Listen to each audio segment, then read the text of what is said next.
Pyramids, temples, tombs.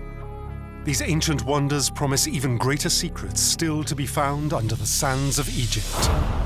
Now, cutting-edge science decodes the mysterious land of the pharaohs. With modern technology, we are gaining an insight into the way the ancient Egyptians lived and the manner in which they died.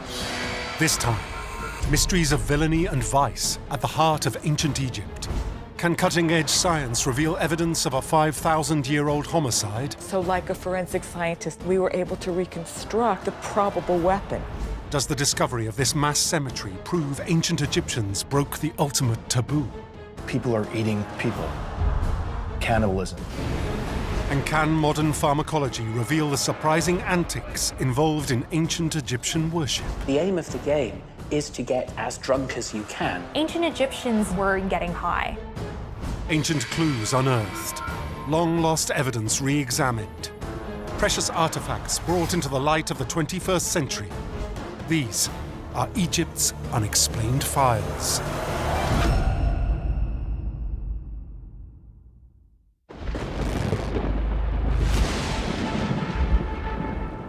For centuries, archaeologists have searched for the precious treasures and artifacts of Egypt's forgotten past. What they've discovered reveals a dazzling civilization, rich in art and ambition. But there are also clues that point to the dark side of this ancient world, where life could be cut brutally short, whether through vice or villainy.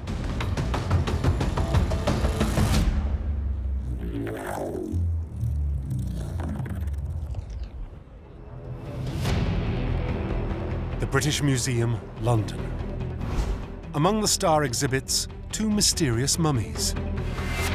They've been on display for over 100 years, but Egyptologists know very little about them. What secrets are held by one of the most famous mummies in the world today?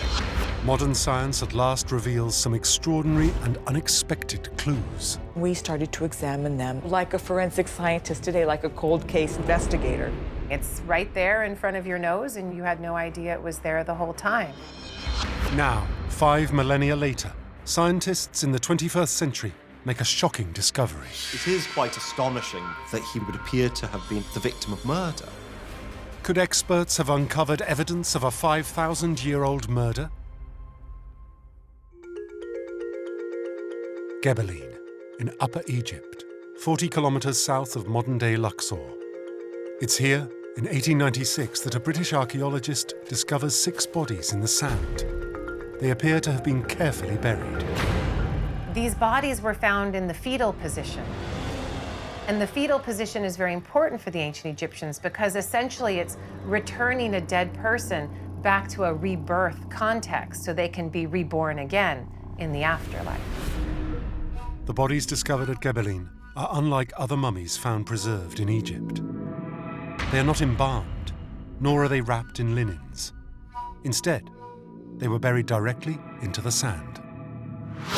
They weren't intentionally mummified, as far as we can determine. These were preserved, if you want, by accident.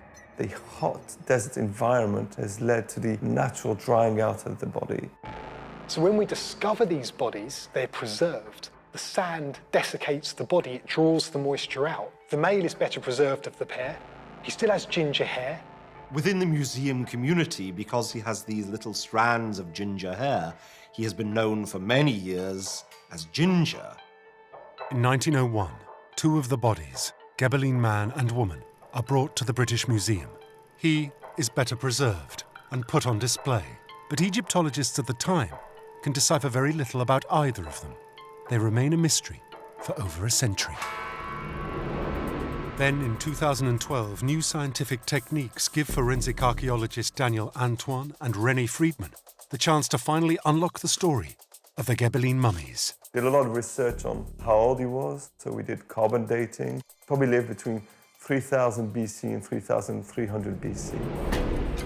Incredibly, that makes Gebelein man and woman among the oldest mummies ever found in Egypt.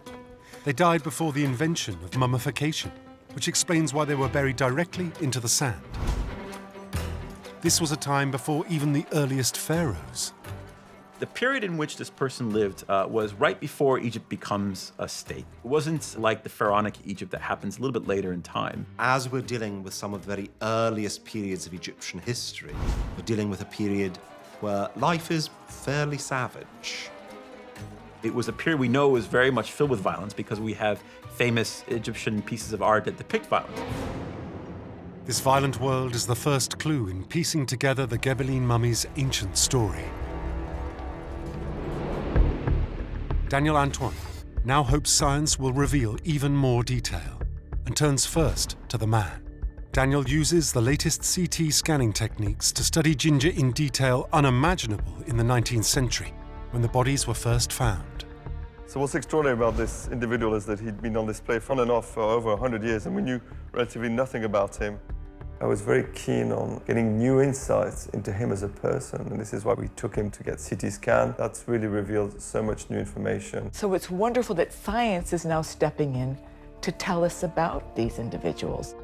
The CT scan produces a 3D image, not just of the surface of the mummy.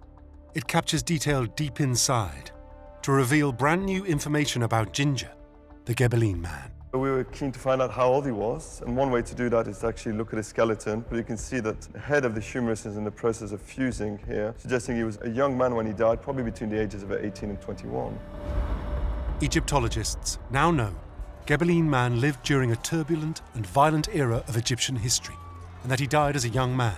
But the CT scan reveals these two facts may be more than just coincidence. What puzzled us is that there was damage to his left shoulder blade.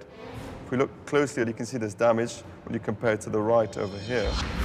You can see that the underlying bone is shattered. You can see the fourth rib is also broken. The CT scan has uncovered startling evidence.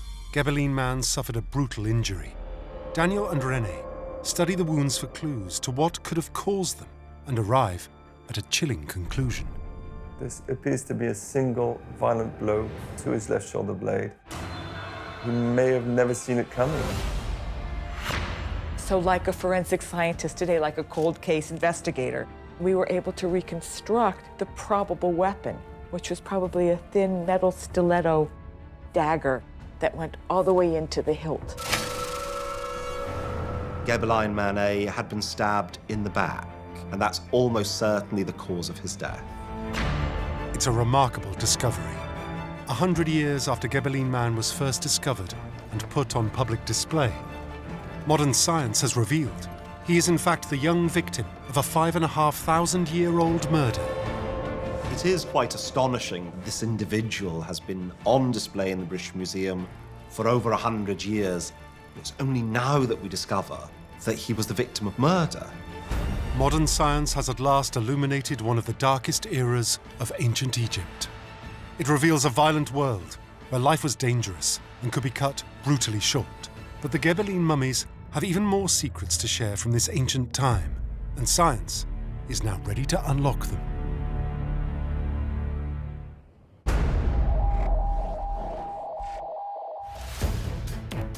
In 2012, it was discovered that Gebelein man A had been murdered.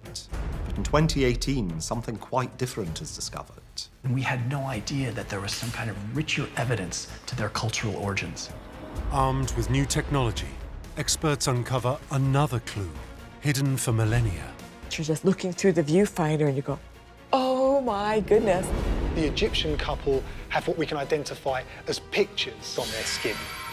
Experts ask what this ancient body art could mean. Could these markings be ancient Egypt's oldest tattoos? Egyptologists Daniel Antoine and René Friedman have used the latest science to reveal Gebelein man was murdered. Then in 2018, they turned to the woman he was found buried beside to ask what secrets her body could reveal. Acting on a hunch, René studies Gebelein woman with a handheld infrared camera. I got myself a little pre-converted infrared camera, which is generally used for wildlife photography. I hadn't really expected there to be anything, but you're just kind of looking through the viewfinder and you go, oh my goodness. René's infrared camera revealed clear markings on the woman's shoulder, invisible to the naked eye. A series of S-shapes, and a stick or stave. To see that it was in an area that was very well visible, but you just can't see it without infrared. The only evidence of tattooing in ancient Egypt had come from figurines and wall paintings. This is the first example of an actual tattoo. We had known from figurines that there was a likelihood that they did tattoo in pre-dynastic Egypt, but I really never thought that I'd actually find a tattoo. Until now, evidence has only shown that women were tattooed. With the power of infrared technology, René is able to test that theory. Could Gebelein man have similar markings? René examines his body under infrared light and is astonished by what she discovers. The man's arm appears to be tattooed with a bull and a sheep. He's got two horned animals. The nuances of the meanings of these animals is something we're still trying to work out from this pre-literate age. They didn't tell us exactly what everything meant. It's an extraordinary discovery. The first actual evidence of an ancient Egyptian tattoo, and the first proof that both men and women were tattooed. Not only that, Gebelein man and woman are over 5,000 years old. The tattoos on these mummies appear to be the oldest known tattoos on the African continent. The art on the Egyptian male is the clearest, earliest example of actual body art on any individual in the world. René now explores what significance these ancient markings may once have had. She starts by trying to understand how they were made. These are definitely permanent tattoos because they're subcutaneous, which is why we can't see it without infrared. If they were just topical, we would have been able to see them painted onto the skin. Additional scientific analysis showed that the tattoos were applied to the individuals during life, probably using soot directly into the dermis. These tattoos are carbon tattoos, so it seems that people are scraping soot out of the hearth fire, collecting that black substance, making it into a paste, and then with a needle, applying it into the skin. For René, this is a sign the tattoos were of enormous significance to Gebelein man and woman, something they considered worth risking their lives over. I don't think the tattooing was just decorative. In ancient times before antibiotics, cutting the skin, introducing a foreign substance into your body, even into your skin, could be a death sentence. Experts now ask why Gebelein man and woman took the risk of being tattooed.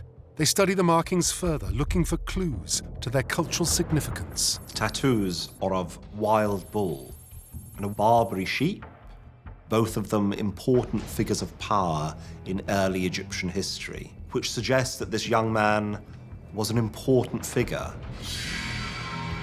He had a fairly good position, not necessarily the highest upper ranks of society, but someone who had some importance, perhaps as a warrior class in the society. With Gebelein woman, the S-shapes are known from Egyptian pottery of a similar period, whereas the stave seems to be some form of ritual implement. Again, this marks the woman out as being a woman of high status within the society.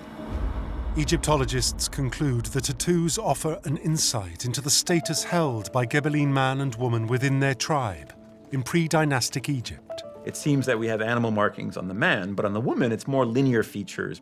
Perhaps there's a kind of sexual distinction between male activities and power symbols. Women would have specific types of tattoos, men would have other types of tattoos. They are a clear indication of the groups that you belong to. It's almost like, I guess you could say, gang symbols. The Gebelein mummies were on public display for 100 years, yet no one knew their story.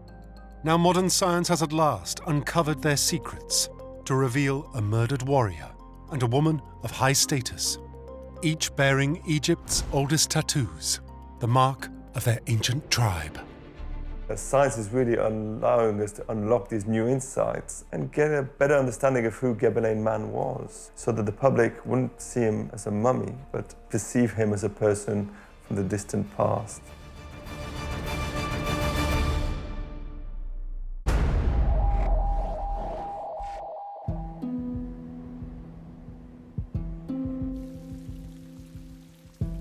Modern science is at last shining a light into the darkest corners of Egyptian life to reveal shocking details of murder and tribalism. Now, new archaeology is offering evidence of even more sinister practices, which Egyptians may have been forced to adopt when caught in the grip of a natural disaster.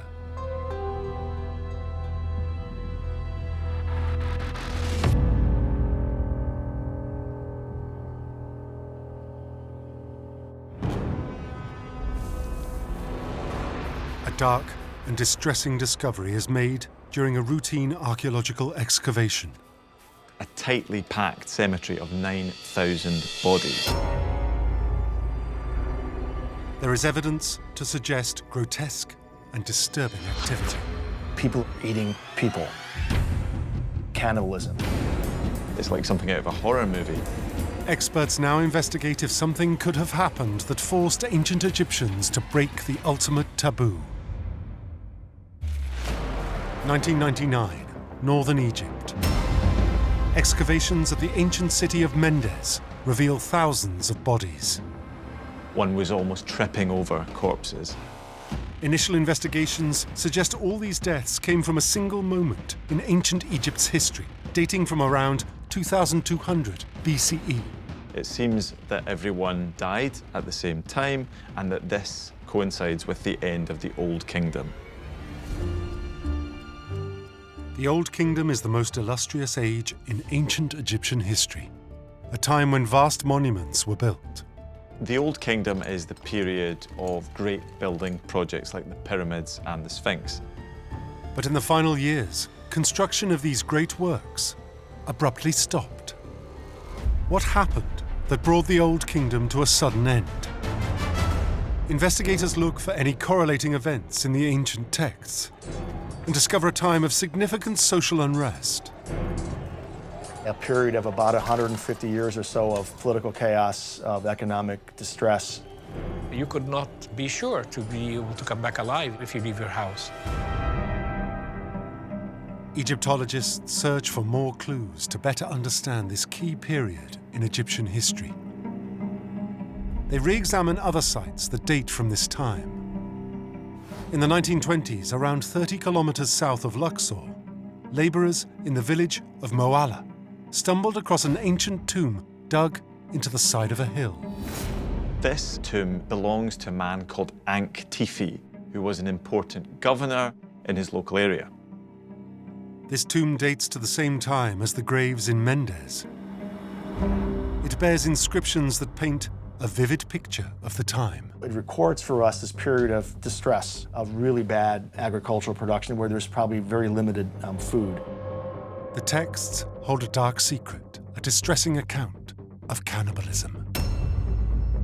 The text goes on in rather sinister terms to say that all of Upper Egypt was dying of hunger to such a degree that people had come to eating their children. These words still send a chill down your spine today. What could have sent Egypt into such a dire famine, possibly even driving men and women to turn on each other in such inhuman fashion? Scientists are looking for answers from Egypt's lifeblood, the Nile. Professor Fekri Hassan of the French University of Egypt is a geoarchaeologist. For decades, he has studied the ancient cycles of the River Nile. The Nile Valley, of course, is the lifeline of Egypt, characterized by the Nile, which has annual floods, come in the summer, which render the floodplain as a fertile, green, lush environment. The floodwaters would deposit fertile silt on the fields, replenishing the soil's nutrients to produce a healthy crop. Egypt gets lucky because the flood of the river that hits Egypt hits it at exactly the right time for growing barley and for growing wheat.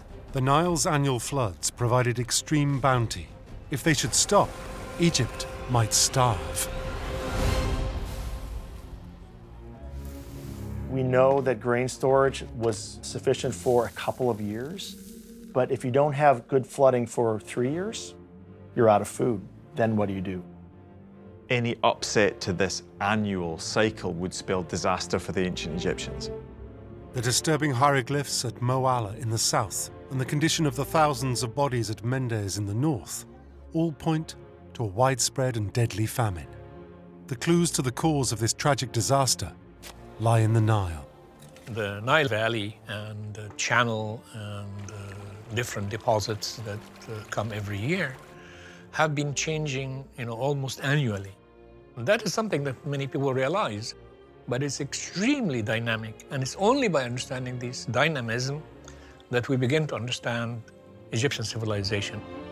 Professor Hassan has a theory that the Nile stopped flooding, causing a mass famine, which led to the end of the Old Kingdom. To investigate his theory, he uses a geological technique called drill coring. Drill coring allows archaeologists essentially to lift a column out of the ground. Layers accumulate as time goes on, and when the geologists and archaeologists are looking at these layers, it's almost like a sort of a diary of events, natural and human, which occurred over this time. You begin to see the mud layers, and sometimes you have indications of very violent floods, so you get sand, and when the floods were gentle, you get finer clay deposits. As he studies the cause, one sample catches his attention. In the middle of this sequence of mud was a layer of carbonate deposits and iron deposits, and that was quite exciting because it meant that water has stopped flowing. Evidence that for some time there was no floods. Radiocarbon dating of the sediments allows Professor Hassan to pinpoint the exact time the Nile stopped flooding. Extraordinarily, it correlates with the date of the bodies at Mendes and the accounts of cannibalism. When there is no flood, the people in the villages would have famine with pillaging and violence, etc., and that was enough to destroy the state. This was a time of extreme hardship. The widespread famine caused mass deaths and possibly even cannibalism as ancient Egyptian society fell apart. The collapse of the Old Kingdom was due to low floods that led to famine. People are reduced to eating anything, attacking each other. Horrific things happen in famines. People are driven to extremes. When the floods failed, Egypt starved. Faced with the choice between life and death, some may have broken humankind's ultimate taboo, as Egypt's Old Kingdom collapsed around them.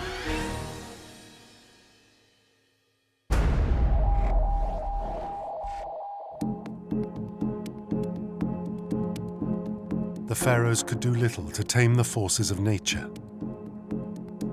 But they did civilize ancient Egypt by introducing a new era of law and order and eradicating some of society's darkest vices. However, while they enforced the rule of law, the pharaohs themselves stopped at nothing to protect the purity of their bloodline.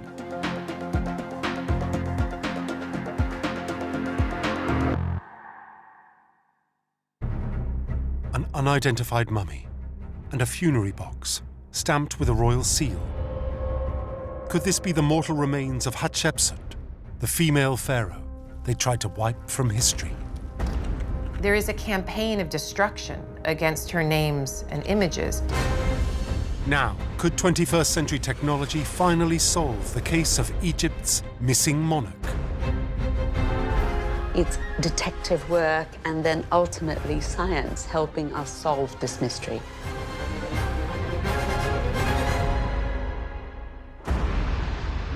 In 2007, the Museum of Cairo.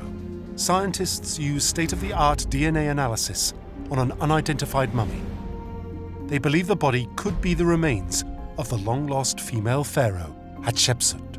The female king. A very capable, very smart, and a very powerful woman. She really is one of a kind. 1479 BCE. Hatshepsut's husband, Pharaoh Thutmose II, dies. She takes on the role of ruling Egypt until her infant stepson is old enough to take the throne. She initially makes herself regent, but then gradually decides to make herself the queen and ruler of all of Egypt.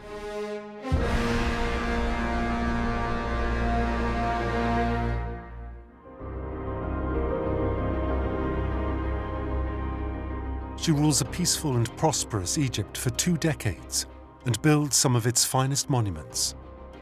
Her crowning achievement was her mortuary temple at Deir el-Bahri. But in a cave high above it, ancient graffiti shows this female ruler was not respected by all of her subjects.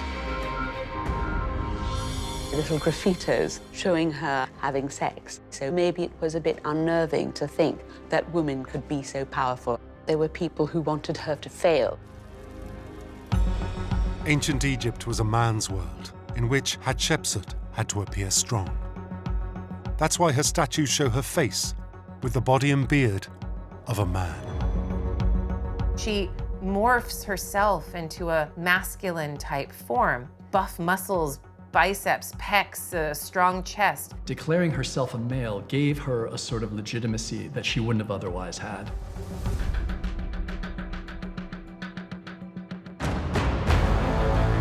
But after her death, her stepson Thutmose III feared her rule would be a blight on the male line of succession and tried to erase Hatshepsut from history. There is a campaign of destruction against her names and images. Her memory is suppressed and she's written out of ancient Egyptian history. Although the whereabouts of Hatshepsut's tomb is known, her body has never been identified, and the hunt to find this queen's remains has been unfolding for over a century. 1881, the Valley of the Kings. A tomb is opened, revealing 50 members of Egyptian royalty. But Hatshepsut is not among them. She hasn't been preserved with those other kings, which is puzzling. But archaeologists do discover an intriguing piece of evidence. There's a box with the name of Hatshepsut inscribed on it. The box is thought to contain funerary remains, but over time has become sealed shut. 19th century archaeologists are unable to open it, so can't identify its contents. The box is stored away in the vaults of the Cairo Museum. 20 years later, in 1903, Howard Carter uncovers another tomb in the Valley of the Kings.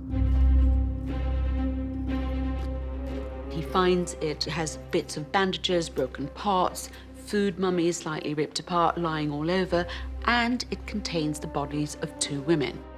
One body was found on the ground, but the other lay in a sarcophagus with an inscription that identified the mummy inside as one of Hatshepsut's staff. The coffin is inscribed for a woman called Sitre-In, who was the wet nurse of Queen Hatshepsut. Carter could find no clues to identify the second mummy. With no exciting treasures, he deemed the tomb of little significance and had it resealed. The burial chamber and its unidentified mummy lay forgotten for nearly a century, until 1989. American archaeologist Don Ryan rediscovers the tomb and re-examines the unidentified mummy found on the ground. Don Ryan goes to reinvestigate this tomb, KV60, and documents and clears and excavates it very carefully and speculates that maybe the body is Queen Hatshepsut. He concluded the mystery body was a female who had died in her 50s. Could this be the remains of the long-lost pharaoh queen?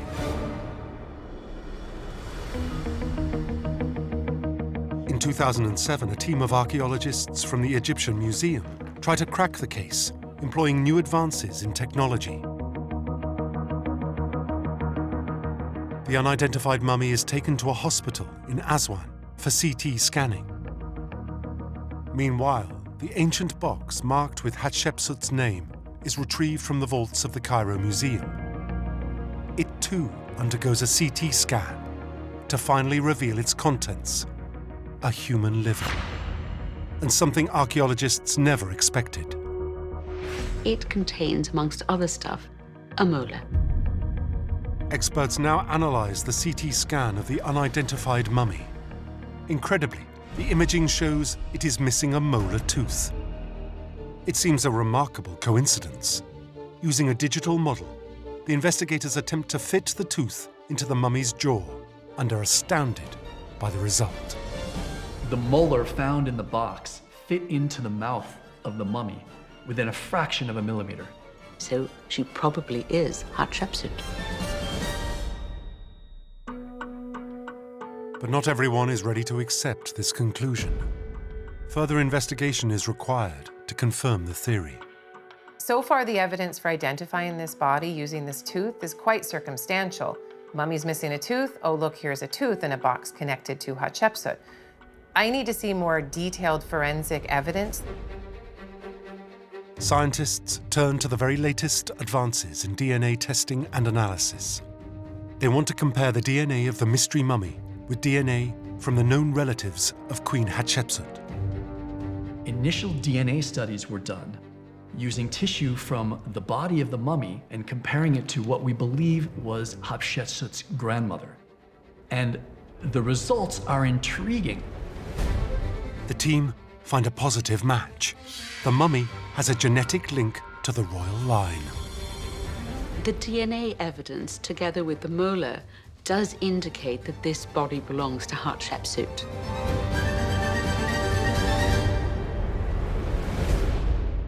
Lost for thousands of years, overlooked by several eminent archaeologists, 21st century technology now finally identifies the long-lost body of Queen Hatshepsut, a queen whose reputation, life, and even death was very nearly erased from history.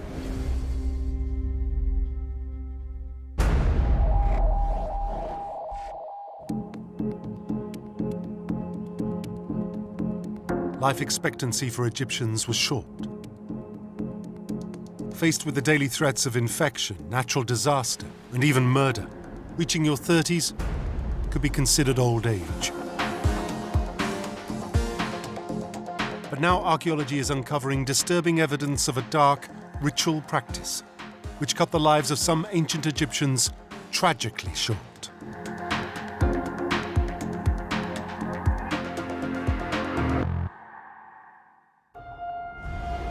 Beside the remains of a king's temple, the discovery of a mass grave. Who are these people?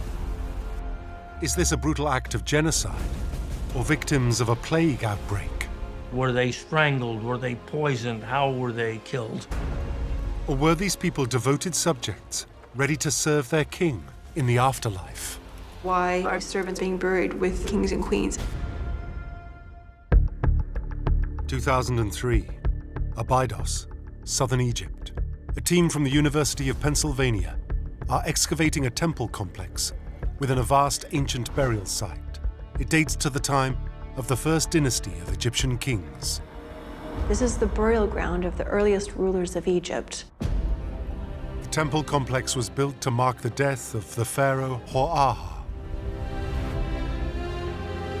The pharaoh Hor-Aha is generally considered to be the first pharaoh of Dynasty I, which marks the beginning of the history of the unification of Egypt as a united country. Around the temple, the archaeologists make a disturbing discovery. Bodies upon bodies of young men. All of the individuals are male, all between the age of 20 and 25 years. Why would there be a mass grave in ancient Egypt, a place where mass graves are not expected to be found? Experts examine the skeletal remains of the dead. Strangely, the bones show no evidence of wounds or any signs of disease. There's been a great deal of speculation about the means of death. Were they strangled? Were they poisoned? The team search for clues in the landscape itself.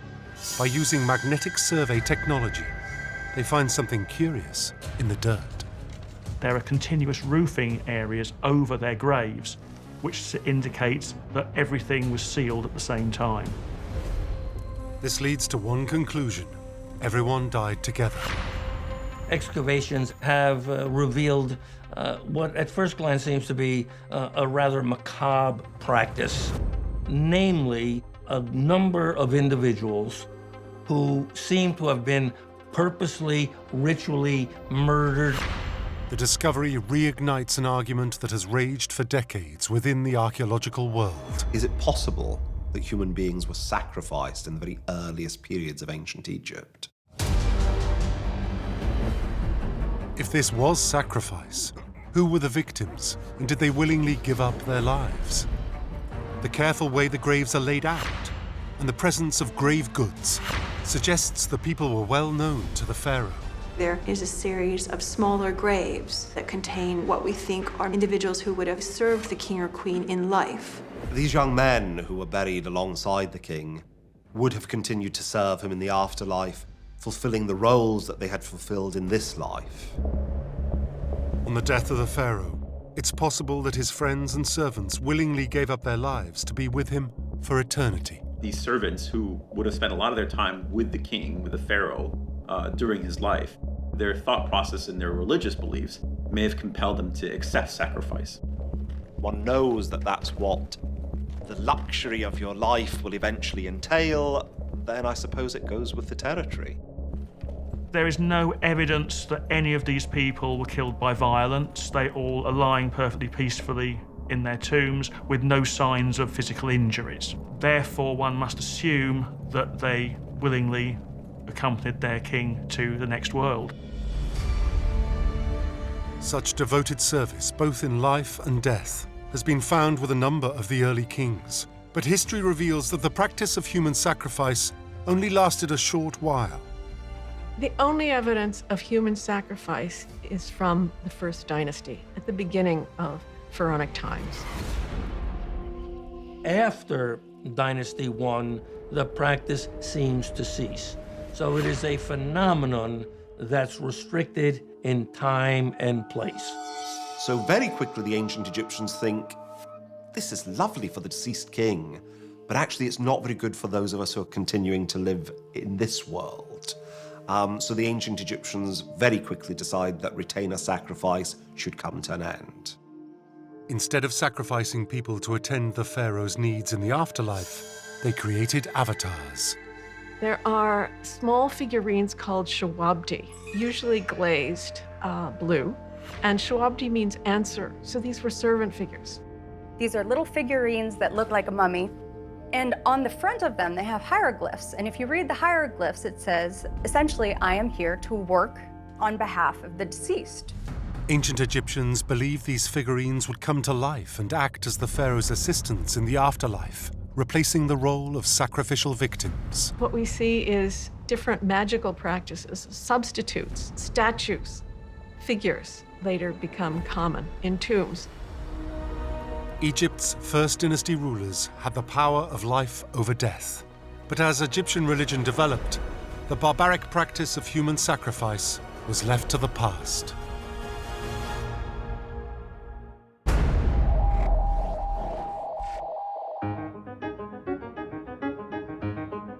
Not every vice practiced in ancient Egypt involved murder, cannibalism, or human sacrifice. The latest archaeology is now revealing a lighter side to this extraordinary civilization, to show its people were capable of moments of joyful, hedonistic indulgence, provided it was all part of the otherwise serious business of worship.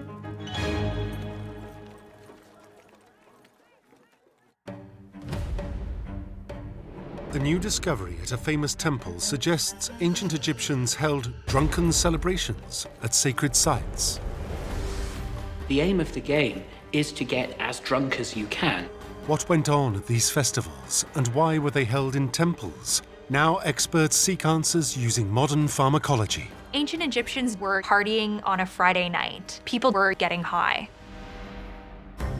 2004, Luxor. A team from Johns Hopkins University excavate a section of the Karnak Temple complex, one of Egypt's holiest sites. They're amazed when they uncover a new set of hieroglyphs which describe a festival of drunkenness, and find an area of the site dedicated to getting drunk. Finding a scene or description of drunkenness in what amounts to be the Vatican of ancient Egypt is very unexpected. The team widen their search for clues. They study tombs and wall paintings from the same time as the hieroglyphs and discover evidence of heavy drinking. So we have numerous banqueting scenes, scenes of people drinking, heavily in some cases. We have a painted example of someone actually being sick because they are too drunk. We see people having banquets, and the servants are bringing out huge jugs of booze. And the captions to these scenes have the butlers sometimes saying to the ladies, "Drink up, drink up." To put it bluntly, the depiction looks like Egyptians partying on a Friday night. Everyone is having just an absolute great time. So what was the drink of choice at one of these festivals? Archaeologists find evidence all the time of breweries being located in big cities. Beer was fundamental to their diet. Beer was common throughout ancient Egypt, for good reason. Beer is actually cleaner than Nile water. The fermentation process acts in a limited way as a disinfectant. Experts trying to understand the Festival of Drunkenness study evidence from ancient tombs. Intriguingly, these reveal beer also had a spiritual purpose. We have actual models made of wood that were placed in tombs which show baking and brewing taking place. And the point of those models is presumably to ensure that in the afterlife you have servants doing your baking and brewing for you. Experts even find evidence of people being buried with flasks of beer. Ancient Egyptians don't want to just party in this life, they also want to carry that over into the next life. And therefore, burying someone with beer is a great way to ensure that. The role of beer in rituals begins to explain the significance of the Festival of Drunkenness. But there was more to the debauchery than just alcohol. We have evidence that the blue lotus was used by ancient Egyptians. Modern-day pharmacology has revealed that the flower and seeds of the blue lotus contain psychoactive compounds. Eating the plant can give people feelings of euphoria. There are wall paintings and contemporary references which tell us that people did use the blue lotus flower as a means of getting high. We see that on the tomb walls. People wear it as a kind of garland on their heads. They're sometimes shown sniffing it, and sometimes you see the head of a flower being held above a cup, possibly full of wine or some other alcohol. Today, modern medicine uses compounds extracted from the blue lotus in anti-anxiety drugs and sleep aids. But when, as at the Festival of Drunkenness, it is mixed with alcohol, the effects are even more potent. You can actually steep this flower in alcohol, and psychoactive chemicals will then dissolve into the alcohol, and then you can then take it through drink. Mixing a psychoactive drug and a depressant like alcohol can cause you to become even more drunk and inebriated. These wild celebrations were not just about personal indulgence. They were religious ceremonies in which participants became intoxicated in order to commune with their gods. These weren't simply drunken, brawling events. These were highly ordered ritual events where the consumption of alcohol was intended to induce a sort of transcendent state. They'd get totally blind drunk, pass out. If they were lucky, they'd have a dream and they'd see the goddess they were worshipping. Experts turn to religious texts to understand the origins of this crazed celebration and discover a myth about an angry goddess defeated by the power of beer. The Festival of Drunkenness is almost certainly connected with the goddess Hathor. She is sent to wipe human beings out, to massacre them. They manage to trick the goddess by mixing beer with a red pigment called ochre and making a giant pool of what looks like blood. And the goddess drinks up this beer infused with red pigment, gets drunk, passes out, and the gods are able to trap her. And hey presto, humanity is saved. It's the final clue to explain a hedonistic phenomenon. At the Festival of Drunkenness, the aim of the game is to get as drunk as you can as an act of worship. It was really a way for people to commune with the gods. It appears the ancient Egyptians used alcohol and drugs to get out of their minds, so they could celebrate in this world and ensure eternal happiness in the next.